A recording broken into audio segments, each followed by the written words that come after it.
বাড়িতে আর ভালো লাগে না, দুদিন ধরে খাওয়া নাই, খিদেই পেট চুই চুই করছে। এই রনিতা, তুই এইখানে? হ্যাঁ দাদা বল। খিদে পাইনি তোর? হুঁ দাদা, খিদে তো পেয়েছে।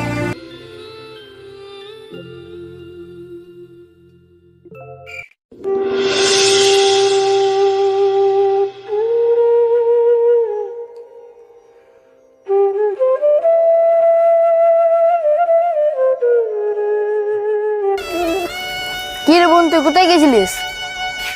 আমি বুড়ি পিসিমাদের বাড়ি গেছিলাম। কেন তুই বুড়ি পিসিমাদের বাড়ি গেলি কেন?